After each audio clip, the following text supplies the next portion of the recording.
Good morning. Welcome to the 2012 Rasmuson Foundation Individual Artist Awards. Today we will announce 37 awards in 3 categories: 26 project awards of up to $5,000, 10 $12,000 artist fellowships, and 1 $25,000 Distinguished Artist Award. The purpose of these awards is to allow artists to seek a variety of creative opportunities, including providing them with the time necessary to focus on their creative work. In 2003, the Rasmuson Foundation Board of Directors launched a multi-year investment in the arts to increase the availability of the arts and the performance of the arts and the arts environment here in our state. And we prioritize support for individual artists as a key strategy moving forward. This is the 9th year of the Individual Artist Award program. And as of today, the program will have awarded 267 grants of $1.9 million directly to Alaskan artists.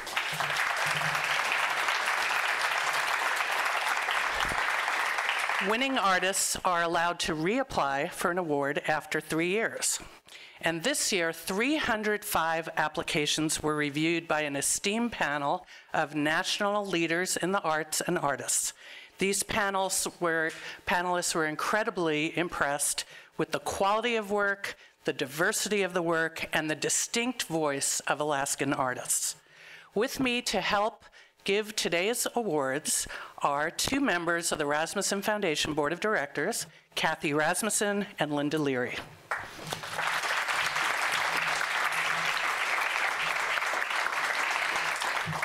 I'd like to begin by announcing our project grant awards. KARRIE PAVISH Anderson is a jazz-influenced singer-songwriter from Galena who will use her project award to tour in support of her new CD titled Once Blind. Something's taking over you, the man I know is crumbling to carelessness. You unleash venom seeps into my Anchorage beater BETH BLANKENSHIP has mastered an embroidery stitch where beads are strung on one thread and stitched down with another. She plans to attend a 1-week beading workshop in order to master the peyote stitch. BETH BLANKENSHIP.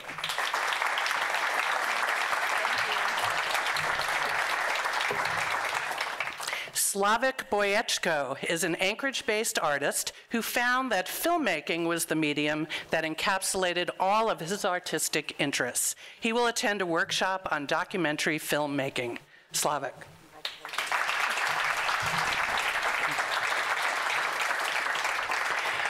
MELINA DRAPER is a literary artist from Fairbanks who will use her project award to publicize her upcoming book of poems titled Two Shores. MELINA's book is scheduled for publication in 2014.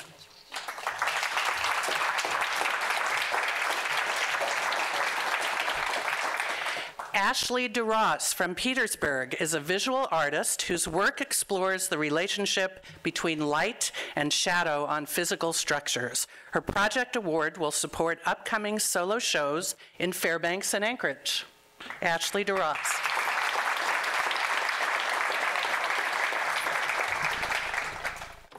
Richard Eisler is a photographer from Soldotna whose work documents the natural world in an otherworldly manner. Richard will print and frame images for submission to shows and exhibits to expand the audience for his work. Richard Eisler.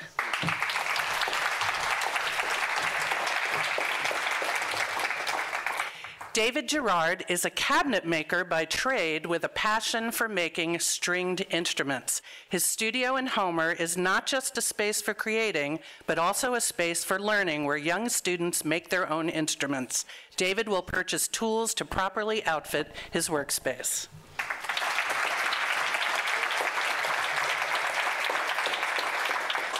Ronald Klein is a photographer from Juneau who has been experimenting with the wet plate collodion process, where images are contact printed on glass negatives, as was common 150 years ago. He will construct a wooden camera using original lenses from the era.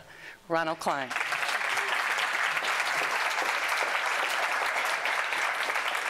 Juno media artist George Kuhar will create a new film that incorporates his electronic music with elements of animation, cinematography, and storytelling.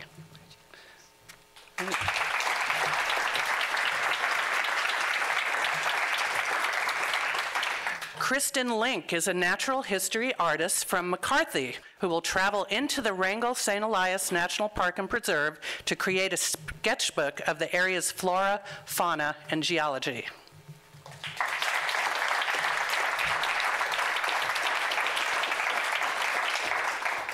Anchorage artist Zina Marari will construct 3 wearable art pieces from natural materials, including roses, fireweed, branches, and driftwood. And Zina Marari.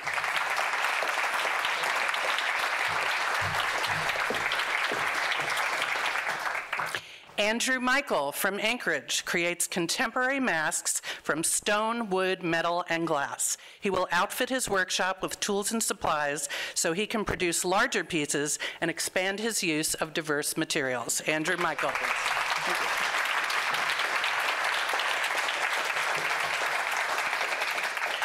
Maria Nicolai is an illustrator from Bethel who will create a graphic novel of Yupik tales through the technique of sequential imagery. She will use her project award for equipment and publishing costs and plans to complete her project before departing for college later this year. Maria Nicolai.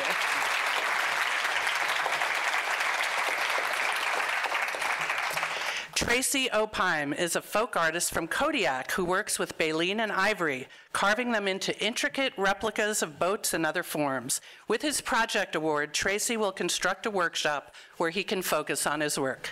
TRACY OPHEIM. Thank you.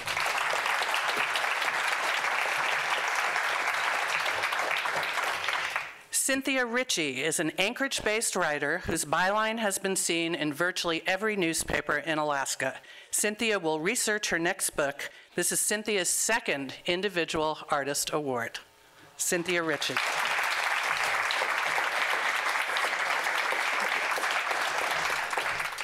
Timothy ROBB is a Fairbanks musician who creates musical mosaics from stringed instruments. His goal is to acquire an oud, an ancient pear-shaped instrument common in North African music. Timothy ROBB.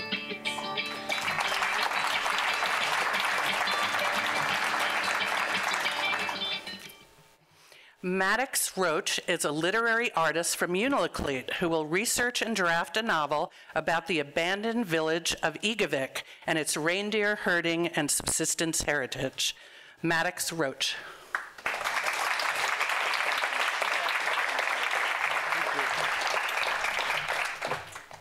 Lucas Rowley is a contemporary Inupiaq writer who lives in Anchorage. He will complete a full-length stage play at this year's Valdez Theater Festival. Lucas Rowley.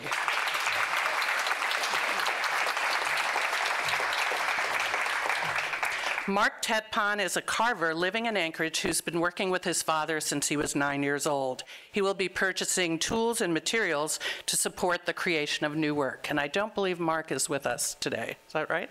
Great.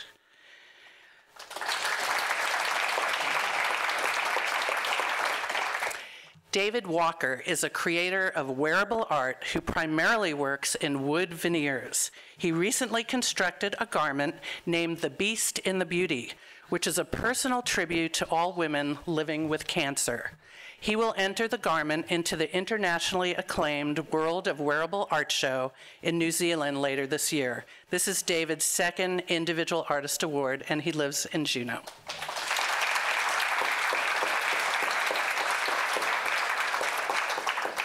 Allison Warden from Anchorage is a performance artist whose work spans theater, music, and rap composition. She will purchase equipment and create new work. Allison Warden.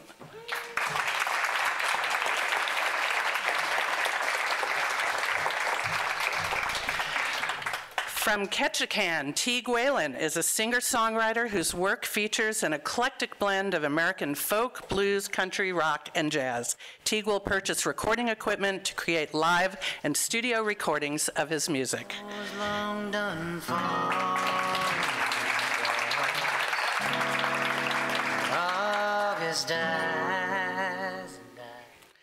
THERESA WOLDSTAD is a folk and traditional artist who will explore a little-known style of button blanket design that utilizes coins as decorative elements. THERESA is from North Pole, and THERESA's mother, Bonnet, will accept the award on her behalf.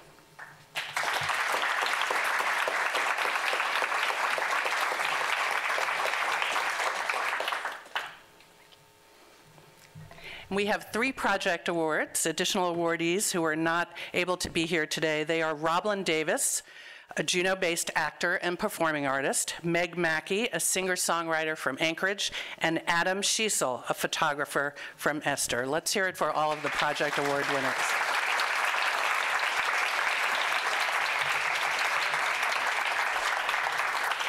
I'm now pleased to announce the Rasmuson Foundation 2012 Fellows. Each will receive a $12,000 award, unrestricted, to concentrate and reflect on their art, immerse themselves in a creative endeavor, and experiment, explore, and develop their artistry more fully. The 2012 Fellows are Laura Bliss Spann, an Anchorage filmmaker and visual artist who for the past 20 years has been documenting the EAC language. Laura now finds herself at a transition place where she can devote more time and focus to her art. She will explore new visual and media art projects. Laura Bliss Spann.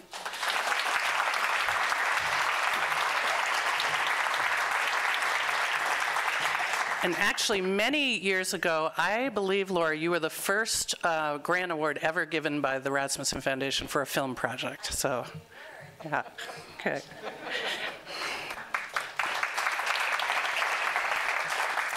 Jack Dalton is an author, storyteller, playwright, performer, and jokester whose productions blend oral tradition with modern situations, resulting in new ways to understand Alaska. Jack will reprise performances for a presentation at Out North Contemporary Playhouse. Jack lives here in Anchorage.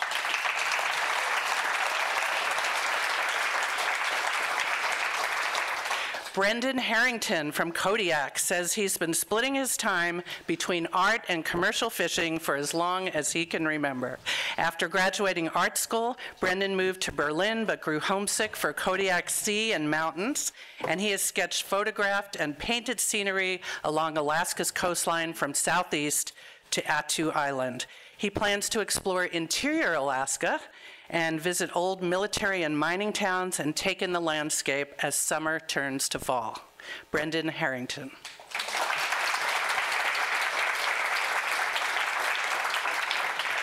Tommy Joseph has been actively engaged in Northwest Coast carving for over 20 years as an instructor, interpreter, and commissioned artist. He has produced a wide range of artwork from totems to smaller house posts, intricately carved and inlaid masks, and a wide range of bentwood boxes. Tommy will conduct research and work on his first solo exhibit, 6 Tlingit warriors adorned with full traditional battle dress and body armor. Tommy.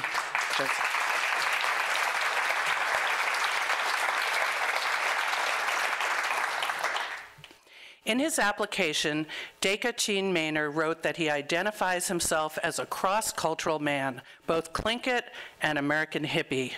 His work employs materials and tools that represent both sides of his identity, concrete and steel, crook knife and cedar. He will produce a new body of work for a solo show at the Anchorage Museum in September. Deka is an assistant professor of Native Arts at the University of Alaska Fairbanks and director of the UAF Native Arts Center. This is Deka's second Individual Artist Award.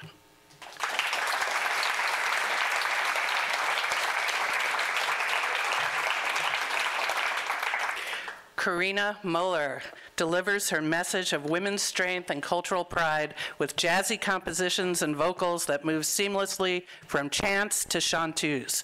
KARINA absorbed inspiration from Chaka Khan, Ella Fitzgerald, and Aretha Franklin while growing up in Nuuk, Greenland. In Alaska, she's widely recognized as a member of the band Bumua. KARINA will work on composing and recording a new song for a solo album. KARINA MOELLER.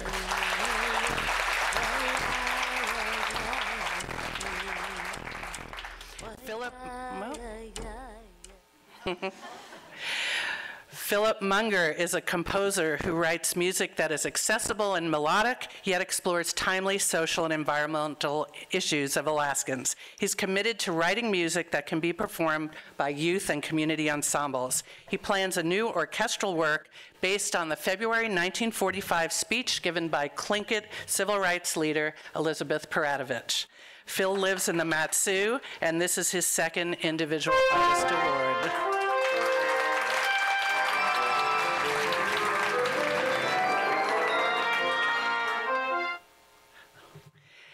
Kat Tomka is a visual artist from Anchorage whose work has been exhibited internationally, including at venues in London, Germany, the Czech Republic, Banff, and West African countries. Kat creates transparent or collage spaces using her medium of choice, 3M magic tape. Kat will reflect, create new work, and cultivate new partners. This is Kat's second Individual Artist Award.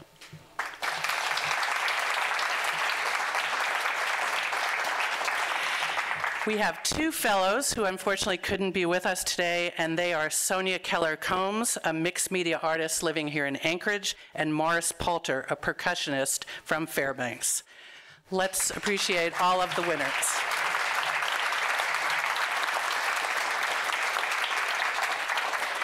And finally, each year, Rasmuson Foundation selects one distinguished artist. Born in Aiken, South Carolina in 1951, this year's distinguished artist moved to Juneau in 1977 before settling in Fairbanks, where he still lives today. He is currently Professor of Art Emeritus at the University of Alaska Fairbanks, and he has taught there for 2 decades. His paintings are included in all major art collections in Alaska and in museum, corporate, and private collections on both coasts of the United States. Also an art historian and curator, he has published 6 books on Alaskan art, including the first comprehensive survey of the fine arts in Alaska called Painting in the North. Among numerous other awards and recognitions, in October 2004, he received the first Alaska Governor's Award for Lifetime Achievement in the Arts. I invite you now to visit the place that inspires him.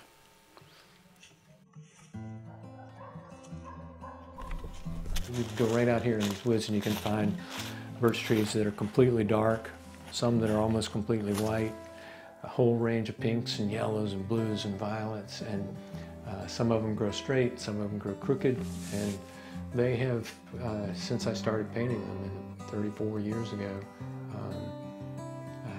kind of stood in for people in my work. They, in their uprightness and their strength and their vulnerability and the way what's happened to them in their lives shows in their skin. I like these little, the little leaf buds. This is the only time of year that it ever looks like that, and so I'm always looking and taking reference photos of them.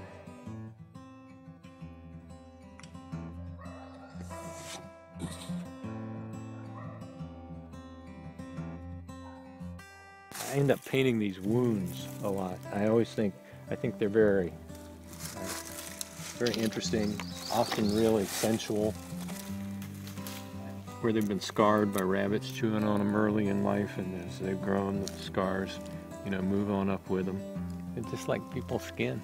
It's the same sort of thing, this wound is 53 years old, but it's still there. This is a painting that I did. There are a lot of birch trees that have kind of 2 main trunks growing out of one, and I almost never title paintings ahead of time. I always get done with a painting and I sit back and I think, now what was that about? This one, it's called Intertwined, and it was painted just right after my wife died completely unexpectedly. So, you know, this painting, I sat back and I looked and I thought, oh, yeah, I guess that's about being intertwined. You know, I came to painting kind of late. I was purely a math and science person growing up, and I was a chemistry major when I started college, and I was an abstract painter. When I fell in love with painting, I took an art class just to be with my wife, and fell under the spell of a wonderful undergraduate painting teacher who sort of convinced me by example that this is something a bright, ambitious young person might want to do.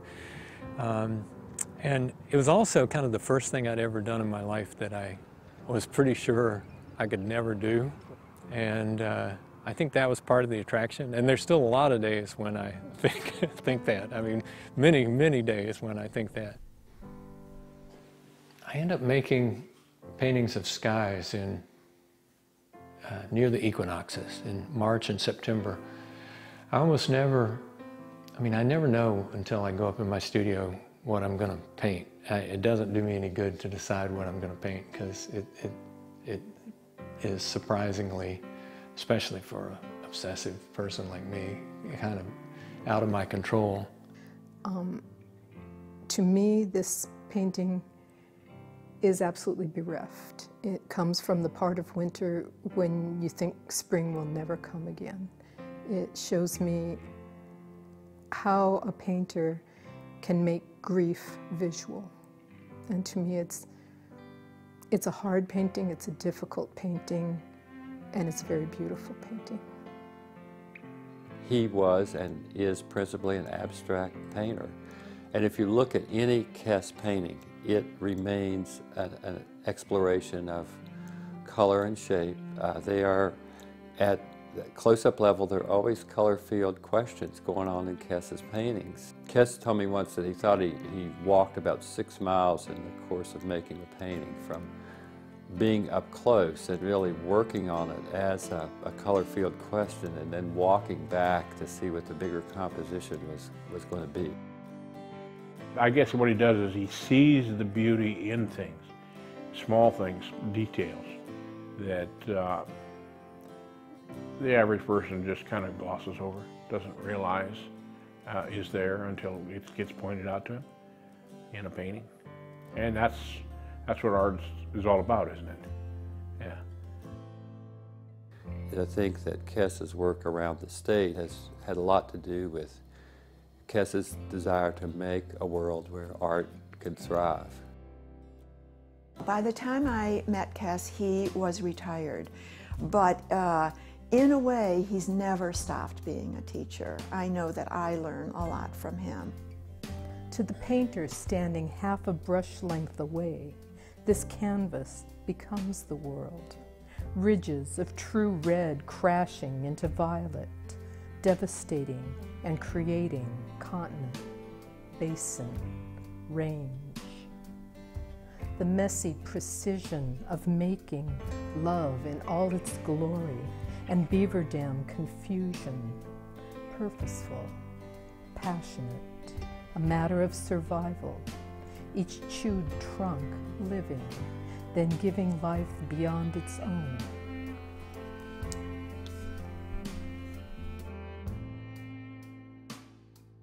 "40 years with my wife Missy, and then the next chapter, and each year I'll put another birch bark heart on for another year, beginning with Dorley. And we keep talking about the last 40 years and the next 40 years.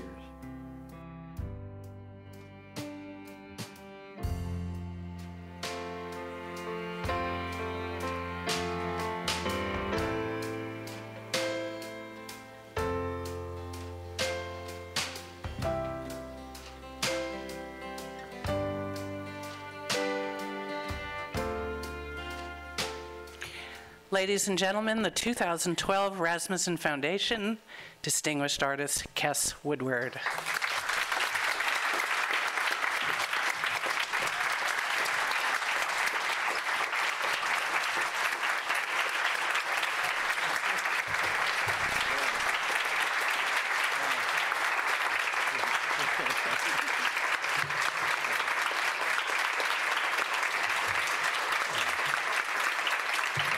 Thank you, thank you.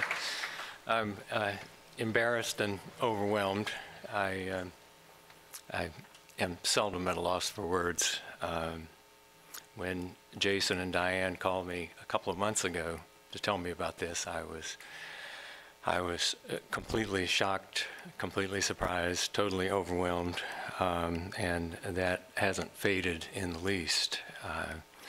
My dear late wife, Missy, badgered me to apply for this award for the last 5 years of her life, and I told her that I could never do that. I wouldn't. I couldn't bring myself to do that, and that wasn't going to happen, and it drove her crazy. And so it was a complete surprise to me, and I just wish she could have been here to see it. She died almost 2 years ago, as that last piece with the birchbark hearts indicates. I'm an extraordinarily lucky person who has since found another life companion, and we talk about the next 40 years. Dorley McQuain's husband, Barry McQuain, is a recipient, was a recipient of a Rasmuson Award. He died almost as suddenly and completely unexpectedly as my wife Missy just 2 weeks after. And in the course of our slog through the slough of despond in the next couple of years, we fell madly in love with each other and are very lucky. I was part of a group of people from around the state, artists and arts organization leaders, who were brought together 10 years ago by the Rasmuson Foundation to help identify needs for artists and arts organizations in Alaska. And we spent a couple of days working very hard under their guidance to come up with what we saw as some of the most pressing needs for the state. And we came up with a long list of needs but no solutions, and we turned that information over to the Rasmuson Foundation, and they created the program that we have all benefited from, and that's changed the face of being an artist and making art, or being a presenter, or leading an arts organization in Alaska. I know that I share with you an incredible debt of gratitude to this foundation for how they've changed the whole ground on which we make art in Alaska.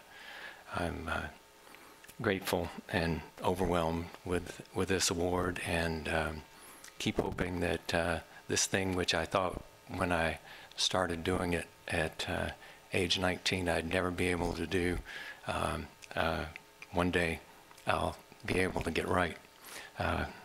Thank you so much.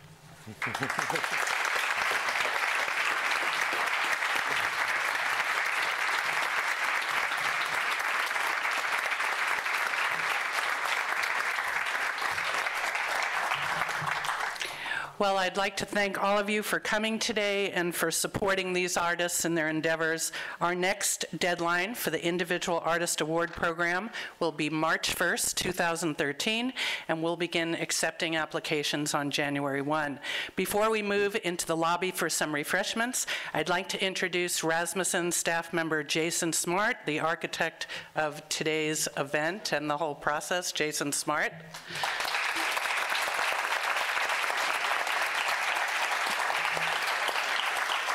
Also Jeff Baird, who assisted with the process this year.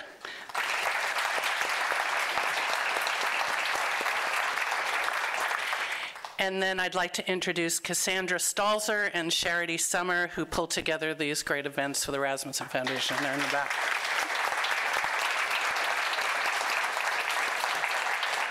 And now, as we exit, I'd like to direct your attention to the Rasmussen Foundation Gallery of Alaskan Art in Second Life. There, in a vibrant virtual world, people are gathered for the announcement of this year's individual award winners and the opening of a new exhibit of their work. Thank you.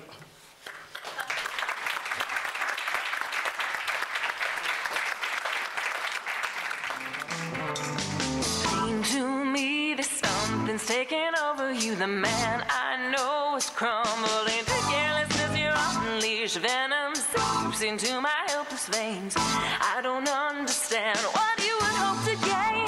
Sticks and stones can't break my bones like